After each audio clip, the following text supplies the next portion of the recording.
ही श्रीमद भागवत कथा आहे ना, ही सर्वांचा उद्धार करते। कुणी कितीही पापी असला तरीही त्याचा उद्धार करते। कुणी निंदाखोर असला, कुणी चुगलीखोर असला, कुणी चोरी करणारा असला, कुणी भ्रष्टाचार करणारा असला, कुणी व्यभिचार करणारा असला, कुणी खोटं बोलणारा असला, कुणी लोकांचं वाईट करणारा असला, कुणी लोकांचं वाटोळं करणारा असला, कुणी लोकांच्या गंजी जाळणारा असला, कुणी लोकांच्या तुरीच्या शेंगा चोरून नेणारा असला, कुणी लोकांच्या शेतातला, म्हणजे आता हे नाही ते म्हणले, पण कुणी कितीही पापी असला तरी भागवत कथा ही त्या साऱ्यांचा उद्धार करते। एवढंच नाही, जगामधले जे महापापी आहेत ना, त्यांचा सुद्धा भागवत कथा उद्धार करते। महापाप आहेत जगामध्ये 5। एक आहे मद्यपान करणं। जरा फोडून सांगायची गरज नाही बरं का, पण सांगतो। मद्यपान करणं पहिलं पाप आहे। ब्रह्महत्या करणं दुसरं पाप आहे। ब्रह्महत्या म्हणजे काय? एखाद्याचा जीव घेणं, हे दुसऱ्या प्रकारचं पाप आहे। सोनं चोरी करणं किंवा एखाद्याची जमीन हडप करणं, याला तिसरं महापाप म्हणतात। गुरुस्त्री गमन करणं, याला चौथ्या प्रकारचं पाप म्हणतात। आणि एखाद्यानं आपल्यावर विश्वास टाकल्यानंतर विश्वासघात करणं, याला 5वं महापाप म्हणतात। जगामध्ये किरकोळ पाप अनेक आहेत, पण होलसेल पाप 5च आहेत। किती? 5। आणि कथाकार सांगतात होलसेल पाप ज्या ठिकाणी निघून जातात, किरकोळ पापाचं काय घेऊन बसलात? आणि तुम्ही आम्ही तर काय पाप केलेच नाही ना, मारून मारून आपण डास मारलेत, चावायला लागले तर। एरवी कुत्र्याला एखादा मुलगा दगड मारायला लागला तर बाप म्हणतो जाऊ दे, हे नको मारू, जाऊ दे, मरून जाईल। एवढे आपण मायाळून दयाळू, आपल्याकडून काय पाप घडणार आहे? पण तरीही कळत नकळत आपल्याकडून पाप घडल्याशिवाय राहत नाही। आणि संत संगतीपासून माणूस जेवढा दूर जातो आणि वाईटाच्या संगतीत जेवढा येतो, तेवढा त्याच्याकडून पाप झाल्याशिवाय राहत नाही। हे अगदी सत्य, दगडावरची काळी रेघ आहे। म्हणून शहाण्या माणसानं आपल्याकडून पाप होऊ नये असं वाटत असेल, एकच उपाय ऐका बरं। झालेलं पाप दूर करण्यासाठी कथा आहे, पण पापच होऊ नये असं वाटत असेल, त्यासाठी एकच करा, दुर्जनाची संगती टाळा आणि सज्जनांची संगती जाणून बुजून करा। ऐकलं का? कंटाळा आला तरी चांगल्या माणसाबरोबर फिरायला जा, आणि मनात आलं तरी वाईट लोकांच्या गाडीवर बसू। कळलंय का तुम्हाला आता बाकीचं?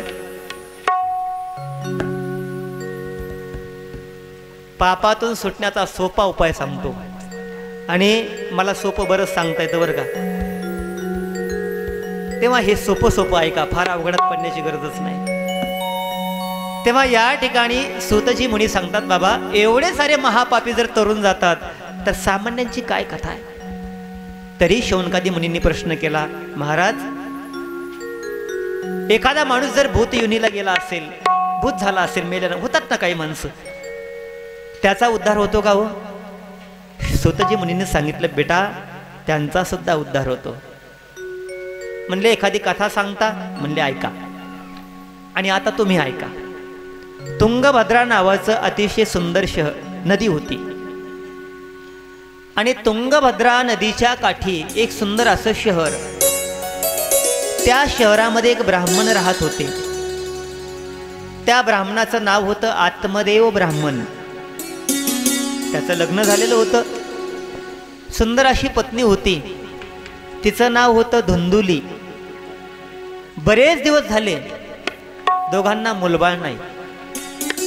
ब्राह्मण अतिशय सात्विक, सज्जन, हुशार, प्रामाणिक, दररोज ब्रह्मकर्म नित्य नेमानं करणारा, साऱ्या लोकांशी मिळून मिसळून वागणारा, साऱ्या जगावर प्रेम करणारा, आणि कुठली अपेक्षा न करता आपलं नित्य नेमाचं काम करणारा निर्मळ मनाचा ब्राह्मण आत्मदेव।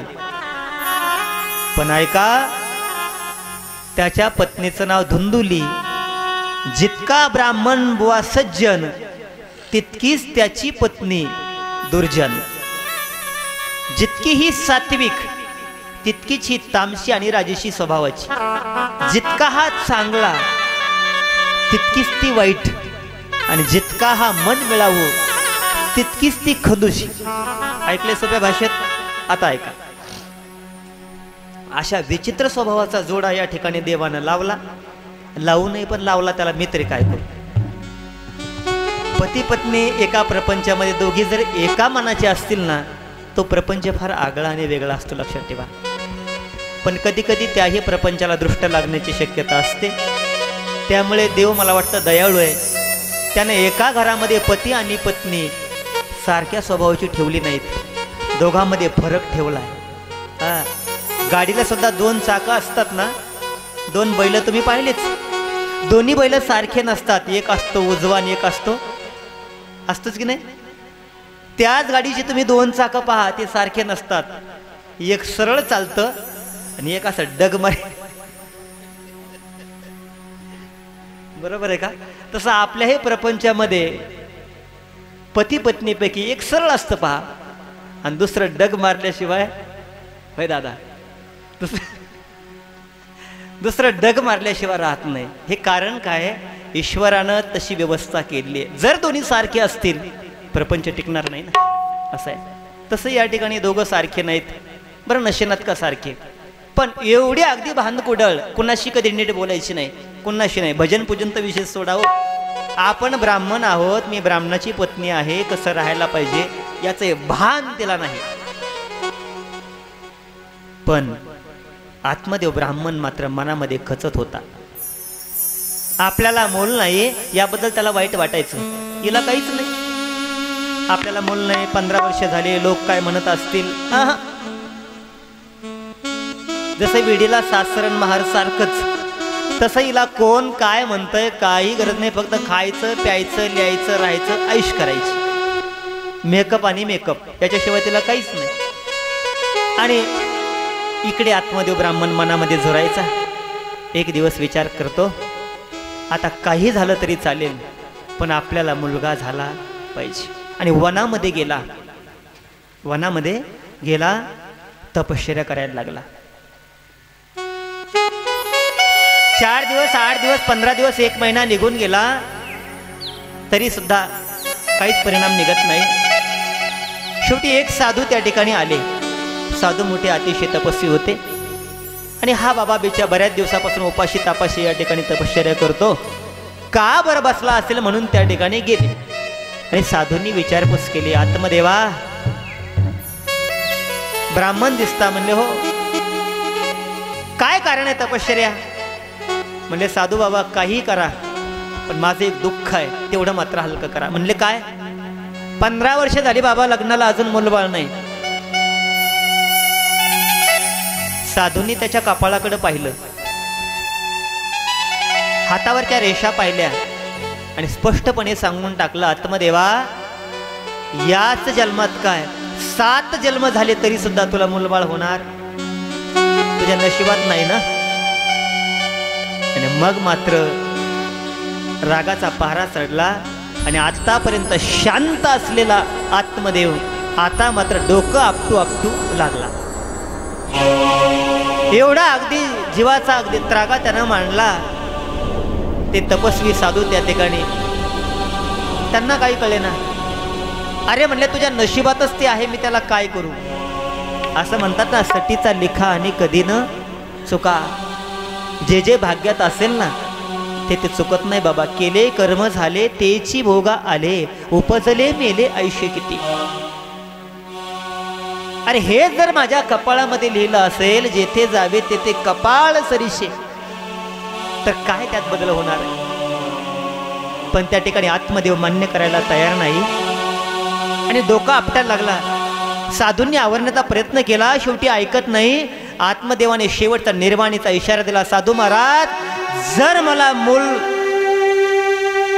होण्यासारखा आशीर्वाद तुम्ही देणार नसाल तर याच ठिकाणी तुमच्या पायावर डोकं आपटू जीव देईल, पण पुन्हा घरी परत जाणार नाही. साधूंनी समजावण्याचा प्रयत्न केला, आत्मदेवा अरे ज्यांना मुलं झाली ते तरी कुठे सुखीत बघ ना, बघ ना जरा या जगाकडे. कुणाला 1 आहे, कुणाला 2 आहे, कुणाला 4 आहेत. ज्याला मूल नाही त्यांचाही चेहरा तसाच, आणि ज्याला 1 झालं त्यांचा तसाच, ज्यांना 2 झाली त्यांचा तसाच, ज्यांना 4 आहेत त्या साऱ्यांचं जर सारखंच असेल तर का हट्ट करतोस. आणि मग तर अजून हट्टीला पेटला. उड्याच वाऱ्या शेवटी नाईलाज झाला. साधूंनी झोळीमध्ये हात घातला, एक फळ काढलं, आत्मदेवाच्या हातामध्ये नाईलाजानं दिलं. आत्मदेवा हे फळ घे, घरी ने, आपल्या पत्नीला खायला घाल, 1 वर्षभर तिला नित्य नेमानं उपवास करायला सांग, 1 वेळ भोजन करून राहा म्हणावं, आणि वर्षभर काही नियम पाळ. कुणाशी खोटं बोलायचं नाही, कुणाशी वाईट बोलायचं नाही, कोणाला शिव्या द्यायच्या नाही, आपल्या मनानं वाईट विचार करायचा नाही, देवाचं चिंतन करायचं, संतांची संगती करायची, भजन कीर्तन ऐकायचं, ग्रंथ असेल वाचन करायचं, हरिपाठ करायचा, हनुमान चालीसा म्हणायचा, तुळशीला पाणी घालायचं, दारामध्ये छान रांगोळी काढायची, दोन्ही साईडला राम राम हा शब्द लिहायचा, आणि अखंडपणे चिंतन त्या विठ्ठलाचं करायचं. कधीतरी दारावर साधू आले तर त्यांची पूजा करायची. बस सत्संगतीमध्ये जीवन 1 वर्षभर घालवायचं. निश्चित या फळाचा परिणाम तुझ्या पत्नीला एक सुंदर बाळ झाल्याशिवाय राहणार नाही. साधूंनी आशीर्वाद दिला. साधू निघून गेले. फळ घेतलं. आतमध्ये ब्राह्मण उड्या मारीतच घरी आला. का? आता माझ्या मनासारखं होणार आहे. आणि घरी आला. लांबूनच हाक मारली, धुंदुली अगं ऐकलं का? जेवढा आनंद आत्मदेवाला झाला त्याच्यातला कणभर सुद्धा आनंद तिला नव्हता. अगं साधू बाबांनी माझ्याकडे फळ दिलंय, तुला ते सेवन करायला सांगितलंय आणि 1 वर्षभर नियमानं राहायला सांगितलंय, आणि असं जर केलंस ना नक्कीच तुला चांगलं बाळ होईल बरं का. आपला संसार कसा आनंदानं फुलून जाईल. तिनं त्या फळाकडे पाहिलं. यदा कदाचित दुसरी बाई असती तर तिला आनंद झाला असता, पण ती धुंदुली होती, तिला आनंद नाही झाला. तिच्या चेहऱ्यावर आठ्या पडल्या. तिचा चेहरा सुकला गेला. आत्मदेवाला काहीच कळेना, पण नाईलाज होता.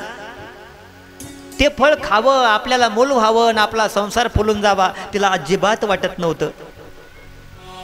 कशा क्वालिटीची बाई असेल तुमच्या लक्षात आलं असेल.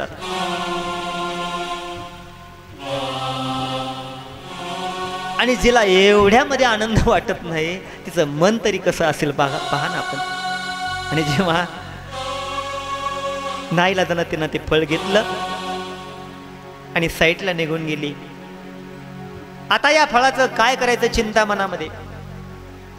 तेवढ्यामध्ये तिची बहीण आली. कुठं? तिच्या घरी. अशा वेळेला बहिणी फार पटकन येतात. नाही आल्या पाहिजे, आपण त्या मात आल्या पाहिजे बिचाऱ्या, नाही का? पण योग्य वेळेला त्या येत नाहीत, हे दुर्दैव आहे. आणि नको ते कालव करायला आल्याशिवाय राहत नाहीत, हेही दुर्दैव आहे. आणि नेमकी त्यावेळेला बहीण आली आणि बहिणीनं चेहऱ्याकडे पाहिलं. म्हणली, अक्का अगं तुझ्या चेहऱ्यावर जरा चिंता दिसते, मला काही कळत नाही, कशाची चिंता आहे? आणि मग अक्कानं सांगायला सुरुवात केली. म्हणली, अगं कुठून? म्हणले त्यांनी फळ आणलंय, कोण्या भोनू बाबानं दिलं. म्हणली, आता हे फळ मला खायला सांगितलंय आणि खाल्ल्यानंतर मला बाळ होईल असं म्हटले. बहीण म्हणली, मग यात काय वाईट? चांगलं आहे ना. ती म्हणजे, अगं तसं नाही, काय करायची? म्हणजे उपाताप हे फळ खायचं. जरा स्पष्ट बोलतो, तुम्ही वाईट वाटून घेऊ नका. हे फळ मी खाणार, मला दिवस जाणार, गर्भ राहणार, गर्भ मोठा होत जाणार पोटामध्ये, पोटात मोठा होत गेला मग मला उलट्या होणार, मला जे खायची हौस आहे, प्यायची हौस आहे, मग ती बंद पडणार, मला खाता येणार नाही, मला पिता येणार नाही, पोट मोठं होत जाणार. जर घरामध्ये कोणी चोर आले ते जर मारायला लागले तर पोट मोठं असल्यामुळं मला पळता येणार नाही. एवढ्या साऱ्या हाल अपेष्टा सहन करून तो गर्भ राहिलाच. आणि पुढे जर बाळंतपणाचे दिवस आले तर मग बाळंत, बरं का, हा मराठी शब्द आहे आणि त्याला इंग्लिशमध्ये डिलिव्हरी म्हणतात. जर डिलिव्हरी करण्याची वेळ आली तर त्या बाळांत वेदना मला सहन होणार नाही. बाई, या 9 महिने साऱ्या वेदना कुणी सहन करायच्या? शेवटी मरणाच्या यातना त्या कुणी सहन करायच्या? एवढं दुःख आपल्याला नको गो बाई. बरं, बाळंतपण करणं सोपं नाही. बाळंतपण करायचं असलं की पूर्वीच्या काळामध्ये ननंदबाईला आणावं लागायचं. हे बरं का, अलीकडचा काळ आहे हा, म्हणजे आपण माहेरला निघून जायचं, अलीकडचा काळ आहे. पण पूर्वीच्या काळामध्ये स्त्रीचं बाळंतपण हे तिच्या सासरच्या घरीच व्हायचं. आणि बाळंतपण करण्यासाठी ननंदबाई घरी यायच्या. ऐकलं का? ननंदबाई घरी यायच्या. का ननंदबाईचा हात लागावा? त्याचं कारण असं आहे, आपल्या कुळामधलं जे पहिलं बाळ जन्माला येणार आहे त्या बाळावर दृष्टी आपल्याच कुळातल्या माणसाची पडली पाहिजे, ही भावना आहे. ऐकलं का? आणि आपल्याच कुळातली स्त्री एकच असते, ती म्हणजे ननंदबाई, म्हणजे बाळाची आत्या, आहे की नाही? आणि म्हणून सुद्धा बाळाचं नाव ठेवण्याचा पहिला मान आज सुद्धा कोणाला आहे? कोणाला आहे? आत्यालाच आहे की नाही? हे आत्याचं महत्व आहे. आणि मग तिने विचार केला, बाई मग ननंदबाई इकडे येणार आणि आपल्या ननंदबाई आपलं घर सारं धुवून नेणार. विचित्र स्वभावाची धुंदुली. एवढा सारा विचार तिनं केला आणि हे सारा तोटा होण्यापेक्षा नकोच म्हणली आपल्याला. काय करायचं? आणि मग मात्र तिच्या बहिणीला एक कल्पना सुचली. बहीण म्हणली, तुला मुलगा नकोय? म्हणली नको. कष्ट नको? बर. हे फळ खायचं? म्हणली नाही. आणि मग म्हणली, हे फळ खाल्लं नाही, मुलगा झाला नाही, दाजी काय म्हणतील? आत्मदेव ब्राह्मण काय म्हणेल? म्हणजे त्याच्याकरता एक युक्ती आहे माझ्याकडे. म्हणजे काय युक्ती आहे? मग त्या धुंदुलीच्या बहिणीनं एक सल्ला दिला. ते म्हणले, सोपं आहे, तू हे फळ खाऊच नको. म्हणले ठीक आहे. म्हणले एक खोटं सारा कार्यक्रम करायचा. काय? फळ खाल्लंच म्हणायचं. बर, दिवस गेले म्हणायचे. म्हणले पुढचं काय? काय नाही, पोटाला चिंध्या बांधायच्या. जसा महिना वाढत जाईल तस तशा चिंध्या वाढवत चालायच्या. सोपं आहे म्हणली. आणि म्हणली शेवटी मुलाचं काय? ती म्हणली ते पण सोपं आहे. कोण म्हणती? लहानी बहीण. ती म्हणली ते पण सोपं आहे, मला पण दिवस गेलेले आहेत, मला पण मुलगा होणार आहे, मला झालं की मी तुला देणार आहे. आणि म्हणली तुझ्या नवऱ्यानं तुला मग मारलं तर? ते म्हणली त्याच्याकरता सोपी आयडिया आहे, 2 लाख रुपये तू माझ्या नवऱ्याला द्यायचे. पैसा मिळला की ते गप्प बसतंय. नाहीतरी म्हणली माझ्या घरामध्ये खंडी पिंडी पहिलीच आहे, 5-6 आहेत म्हणली घरामध्ये, अजून एक तुला दिलं म्हणून. पहा बरं. मग हिचा चेहरा खुलला आणि ही म्हटली काही हरकत नाही. पण मनामध्ये विचार आला, या फळाचं करायचं काय? बहीण म्हणले अक्का चिंता करू नको, माझ्याकडं. आणि तिनं ते फळ घेतलं आणि त्या बहिणीनं तिथल्याच काय केलं, दारामध्ये गाय होती. आणि गंमत ऐका, जसं हिला मुलबाळ नव्हतं तसं गाईला सुद्धा वासरू नव्हतं. आणि त्याच आत्मदेवाच्या दारापुढच्या झाडाला सुद्धा फळ नव्हतं. एवढी वाईट परिस्थिती. ते फळ घेतलं आणि तिथल्याच त्या कोठ्यामधल्या गाईला चारलं. फळ गाईला चारलं आणि पाहता पाहता धुंदुलीलाही इकडे दिवस गेले. ते असे जायचे ते तसे गेले. आणि इकडे गाईला दिवस गेले. गाईच्या पोटामध्ये गर्भ वाढायला लागला आणि इकडे धुंदुलीच्या पोटावरच्या चिंध्या सुद्धा वाढायला लागल्या. दोघींचाही अगदी दिवस पुढे पुढे जात होते. दिवसमान भरत आले आणि पाहता पाहता छोट्या बहिणीला मुलगा झाला. तो मुलगा तिनं आपल्या अक्काकडे नेऊन दिला आणि नगरामध्ये बोभाटा झाला. आत्मदेवाला मुलगा झाला, आत्मदेवाला मुलगा झाला, आत्मदेवाला मुलगा झाला. आत्मदेव आनंदाने उड्या मारायला लागल्या. काय करावं त्याला कळे ना. जंगी तयारी केली, गावामध्ये निमंत्रण पाठवली, सनई चौघडे वाजायला लागले, मंडप लावला, तोफा आणल्या, वाजायला लागल्या. का आनंद. इकडे या ठिकाणी धुंदुली सुद्धा, तिनं सुद्धा खोटा आनंद व्यक्त करायला सुरुवात केली. थोड्याच काळामध्ये दारामध्ये गाय होती, तिला सुद्धा सुंदर बाळ झालेला आहे. गाईला जे बाळ झालंय ते ऐका, हुबेहूब माणसासारखं, पण फक्त कान मात्र गाईसारखी. दोन्ही मुलं अगदी दिसा मासांना मोठी व्हायला लागली, वाढायला लागली, रांगायला लागली. आत्मदेवाचं अंगण अगदी फुलून गेलेलं आहे. असा हा आनंद. आपल्याला वेळ कमी असल्यामुळे पटकन उरकता घेतला आपण. आणि दोन्ही बाळांचा त्या ठिकाणी बारशाचा दिवस आलेला आहे. 12वा दिवस उजाडलेला आहे. आणि 12व्या दिवशी दोन्ही बाळाचं नाव ठेवायचं. काय नाव ठेवायचं? आत्मदेव म्हटले, हा जो गाईला झालेला बाळ आहे त्याचे कान गाईसारखे आहेत, म्हणून त्याचं नाव गोकर्ण ठेवा. ऐका बरं भागवत कथा. काय नाव ठेवायचं? गाईला झालं म्हणून त्याचं नाव गोकर्ण. कर्ण म्हणजे कान, गाईसारखे कान, त्याचं नाव गोकर्ण ठेवा. आणि हा जो मोठा आहे त्याचं नाव धुंदुली. लगेच म्हणले, हो थांबा. आत्मदेव म्हटला, काय झालं, प्रॉब्लेम? ते म्हणले, त्याचं नाव तुम्ही ठेवलं, याचं नाव मी ठेवणार. तुम्ही पप्पा, मी मम्मी, मी नाव ठेवणार. आणि ते म्हणले, असं तसं नाही, माझ्याच मॅचिंगचं नाव ठेवणार. बाईला मॅचिंगची लई हौस. ते म्हणले, माझ्या नावाला मॅचिंग होईल असं नाव मी ठेवणार. म्हणले, काय नाव मॅचिंग ठेवायचं? ते म्हणले, माझं नाव धुंदुली आहे ना. माझं नाव काय? धुंदुली. माझ्या नावामध्ये दोनदा धुधू आहे की नाही? धुंदुली. माझ्या मुलाच्या नावामध्ये दोनदा धुधू आलं पाहिजे. ऐकलं का?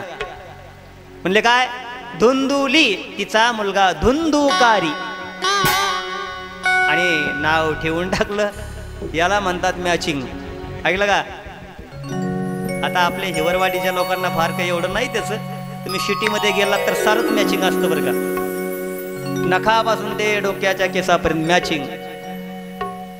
आता नाही सांगत मी ते, पण मुद्दा फार कठीण आहे. सारं मॅचिंग जाऊ द्या, पण कुंकू बदलू नका ना.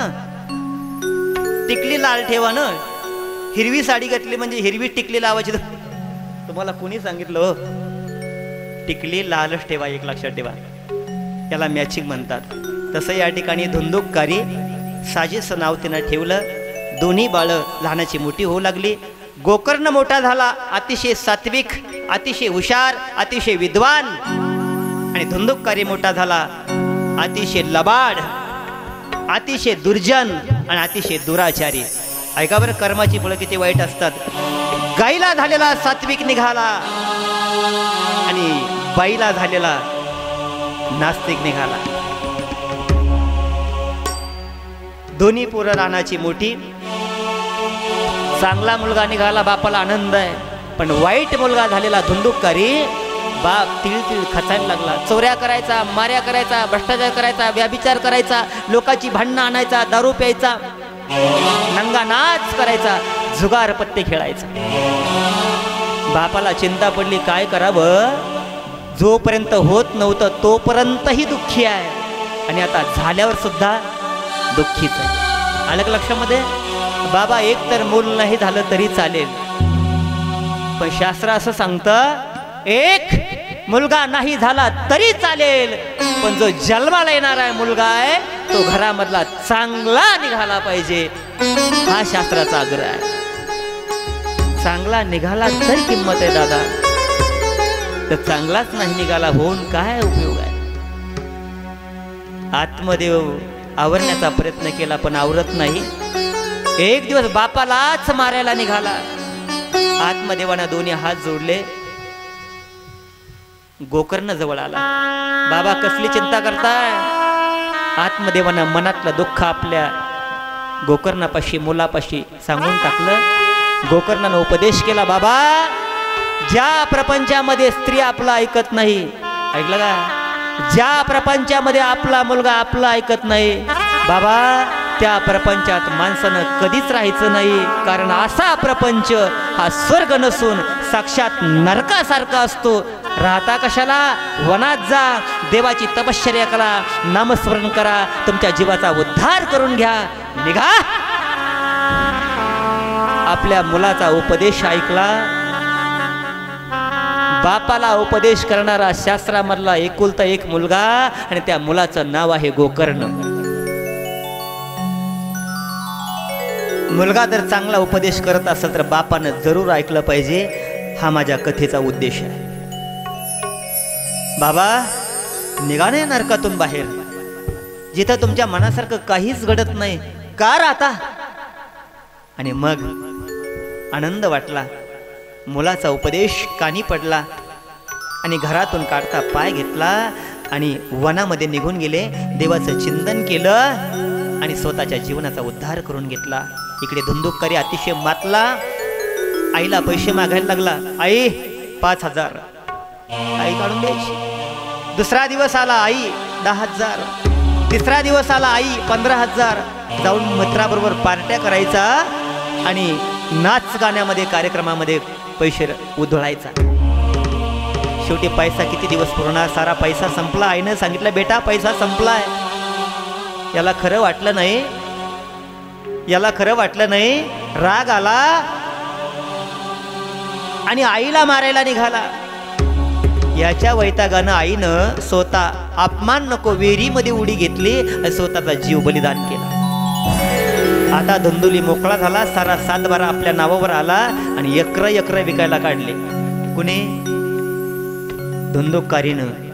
सारा पैसा वेश्यावर खर्च केला. सारा पैसा नाच गाण्यावर खर्च केला.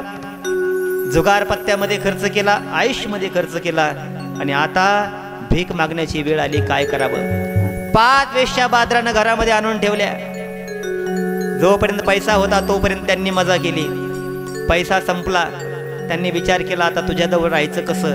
आम्हाला धन आणून दे तर आम्ही तुझ्यापाशी राहणार. गेला बँक फोडली. बँक पुन्हा गाठोडं बांधलं आणलं. घ्या म्हणला वाटून. 5 जणीला वाटून दिलं. आणि मग त्या 5 जणींना एकांत मध्ये जाऊन विचार केला. आतापर्यंत याच्याकडे माल होता म्हणले. माल है तो ताल है. आता माल संपलाय. ज्या दिवशी फुलातला सुगंध संपून जातो त्या दिवशी माणसं त्याला पायाखाली चिरडून टाकतात. तसं ज्या दिवशी माणसाजवळचं धन संपून जातं त्या दिवशी वाईट स्त्री त्या माणसाला अशी पायाखाली ठोकरून मोकळी होत असते. त्या 5 वेश्या होत्या. लक्षात ठेवा. त्यांनी विचार केला याच्यापाशी आता राहणं बरं. 5 जणींनी 5 वाटे केले. आपापला वाटा उचलला. शिंगाट निघून गेल्या. हा एकटा तिथे पडला. आता काय म्हणले याला जाऊन सोडून देणं मोकळं नाही. याला जर असं मोकळं सोडलं तर हा कारवाई करेल. त्याला मारून टाका. पुन्हा मागं वळल्या आणि 5 जणींनी त्याला फासावर लटकवलं. वर लटकवलं आणि अशी दोरी ओढली. गळफास घातला पण मरण येत नाही. पापी माणसं लवकर मरत सुद्धा नाहीत. लक्षात ठेवा. आता काय करावं. पुन्हा खाली काढला. आडवा झोपवला. चुलीमधला बिस्तव आणला आणि त्याच्या तोंडामध्ये कोंबला. अतिशय भयानक पद्धतीने त्याचा अंत करून 5 जणी मोकळ्या झाल्या आणि पसार झाल्या. निघून गेल्या. शेवटी एवढे मोठे पाप यानं केले असल्यामुळे पुढच्या जन्मी हा भूत योनीला गेला. भूताच्या जन्माला गेला. गोकर्णानं घर सोडून मोकळा झाला. काशीला गेला. तिकडे स्वतःचं पांडित्य मिळून आनंदानं देवाचं चिंतन भजन कीर्तन करायला लागला. इकडे हा बाबा भूत होऊन जन्माला आला. काशीवरून एक दिवस गोकर्ण पुन्हा आपल्या घरी आला. अंगणामध्ये बाज टाकली आणि बाज टाकल्यानंतर चित्रविचित्र आवाज रात्रीच्या 12 वाजता येऊ लागले. गोकर्णानं प्रश्न केला अरे का चित्रविचित्र आवाज काढतोस. आवाज ऐकायचे तुम्हाला. भूताच्या जन्माला गेल्यानंतर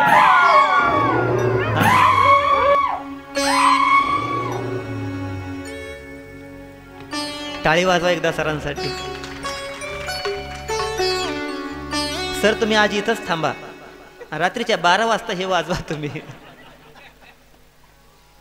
काय परिस्थिती होते माणसाची ना ती मग कळेल. आणि 12 वाजता हा आवाज येऊ लागला. गोकर्णाने विचारला अरे कोण आहेस.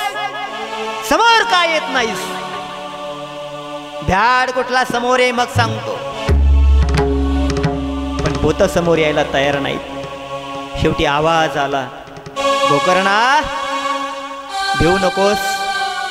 मी तुझा थोरला भाऊ धुंदुकारी आहे, भूताच्या जन्माला गेलेलो आहे, काही कर पण माझा उद्धार कर, मला या भूताच्या योनीमधून मुक्त कर. गोकर्णानं वचन दिलं, घाबरू नकोस दादा, मी तुला मुक्त करण्याचा प्रयत्न करीन. मग त्या ठिकाणी पुन्हा काशीला गेला, पिंडदान केलं, गयेला गेला, पिंडदान केलं, त्रिपिंडी श्राद्ध वगैरे केलं, 10वा 13वा सर्व काही घातलं, पण तरी सुद्धा उद्धार होत नाही. आता काय करावं? धुंदुकारीकडे पुन्हा आला. धुंदुकारी म्हटला, अरे गोकर्णा, आहे तीच परिस्थिती आहे, माझा उद्धार कर. अरे म्हणले, पिंडदान केलं, काशीला केलं, गयेला केलं, त्रिवेणी संगमावर केलं, त्र्यंबकेश्वराला जाऊन केलं, राक्षस भवनला जाऊन साऱ्या ठिकाणी केलं रे. म्हणले साऱ्या ठिकाणी केलं पण फरक पडला. अरे म्हणले, आता उद्धार करायचं तर काय करावं लागेल? आणि तेवढ्यात आकाशवाणी झाली, श्रीकृष्णाची कथा करा, मग धुंदुकारीचा उद्धार होईल. जोपर्यंत धुंदुकारी आपल्या कानानं कृष्ण कथा ऐकत नाही तोपर्यंत त्याचा उद्धार होणार नाही. म्हणले असं. आणि मग त्याच ठिकाणी गोकर्णानं कृष्ण कथेला आरंभ केलेला आहे. स्वतःच त्या ठिकाणी व्यासपीठावर विराजमान, मंडप, सर्व लोकांना निमंत्रण दिलेले आहेत, भोजनाची व्यवस्था केलेली आहे, व्यासपीठ त्या ठिकाणी तयार झालेलं आहे. आणि स्वतः गोकर्ण महाराज कथा सांगू लागलेले आहेत.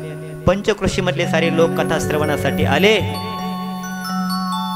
आणि त्याच मंडपामध्ये धुंदुकारी येऊ लागलेला आहे. पण असं आहे, साऱ्या माणसांना कथा ऐकण्यासाठी मंडपमध्ये येण्याची परवानगी असते, पण भूताला, बोला ना तुम्ही, बोला ना, भूताला साऱ्यांना मंडपमध्ये येता येतं, पण भूताला येता येत, बोला ना, येता येत. सारे लोक कथेला येतात पण भूत कथे, आता ते तुम्ही काम, त्याला येता येत नाही ना. त्यानं प्रश्न केला, गोकर्णा, अरे कथा ऐकायला मला मंडपमध्ये यावंसं वाटतंय, कुठे बसू सांग ना. गोकर्णाने सांगितलं, ते बांबू दिसतोय ना आत, तर नो एंट्री आहे, आतमध्ये येता येत. ते बांबू दिसतो ना साईडचा, त्या बांबूमध्ये बस. आणि पूर्वी हे असे लोखंडी खांब नव्हते, बांबूचे खांब असायचे, आणि त्या बांबूला होत्या 7 गाठी. म्हणले त्यात जाऊन बस. धुंदुकारीनं बारीक रूप धारण केलं, सूक्ष्म रूप, आणि त्या बांबूच्या काठीमध्ये जाऊन बसला. कथेला प्रारंभ झाला. श्रीकृष्ण गोविंद हरे मुरारी, हे नाथ नारायण वासुदेवा, हे नाथ नारायण वासुदेवा, हे नाथ नारायण वासुदेवा. श्रीकृष्ण गोविंद हरे मुरारी, हे नाथ नारायण वासुदेवा. अशा प्रकारे कथा रंगात आलेली आहे. सर्व लोक तल्लीन होऊन ऐकत होते.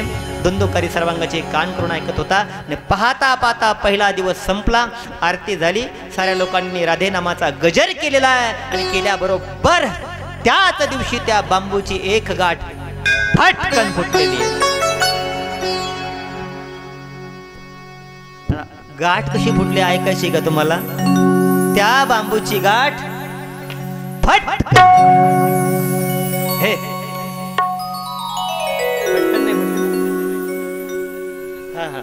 जरा आवाजामध्ये कसर राहिली. ती गाठ कशी फुटली पुन्हा एकदा ऐका. आणि त्या बांबूची गाठ फट, एक दिवस, दुसरा दिवस, दुसऱ्या दिवशी दुसरी गाठ, 3, 4, 5, 6, 7व्या दिवसापर्यंत 7 गाठी फुटल्या. बांबूतून धुंदुकारी मोकळा झाला, समोर आला, दर्शन घेतलं, जीवनाचा उद्धार झाला. शेवटी त्या ठिकाणी विमान आलेलं आहे आणि विमानामध्ये धुंदुकारी बसून निघून गेलेला आहे देवाच्या दारामध्ये. आणि मग सारे लोक त्या ठिकाणी प्रश्न केला, गोकर्ण महाराज. म्हणले का असं कसं? म्हणले तुमचं विमान, सप्त्याला वर्गणी आम्ही पण दिली. म्हणले प्रॉब्लेम काय? म्हणले तुमचं विमान आलं आणि एकट्या धुंदुकारीला घेऊन गेलं. आम्ही का कथा ऐकली नाही का? गोकर्ण म्हणले ऐकली ना, मग आम्हाला का जागा नाही? गोकर्ण महाराज म्हणले, विचारतो बा देवाला. म्हणले, देवा ही हिवरवाडीचे लोक त्रास देऊ लागलेत मला. ते म्हणतात आम्हाला का नेलं नाही विमानात. देवानं सांगितलं, गोकर्ण महाराज त्यांना सांगा, त्यांना म्हणावं त्या धंदोकरीला विमानात का नेलं, त्यानं मनातून कथा ऐकली म्हणून नेलं. बाकीच्याने मनातून ऐकली नाही. तुम्ही पुन्हा एकदा मनातून ऐका, तुम्हाला दुसऱ्या विमानात घेऊन जाऊ. लोक म्हणले पुन्हा कथा चालू करा. आणि गोकर्ण महाराजांना पुन्हा कथा चालू केली. पुन्हा 7 दिवस लोकांनी मनातून ऐकले. पुन्हा विमान आलं आणि साऱ्या हिवरवाडी नाही त्या लोकांना विमानात बसून घेऊन गेलं. अशा प्रकारे सर्वांचा उद्धार करणारी, भूतादिकांचा सुद्धा उद्धार करणारी ही कथा आहे. बरेच वाजलेत म्हणजे बरेच वाजलेत. आणि पाहुणे काय हरकत नाही, पहिला दिवस आहे, पण शेवट छान चिंतन तुमच्या डोक्यात घुसलं पाहिजे. आणि पहिल्या दिवसावरच पुढचे 6 दिवस अवलंबून असतात, हे लक्षात ठेवा. अशा प्रकारे ही कथा या ठिकाणी विराम घेते आहे. आजची कथा संपलेली आहे.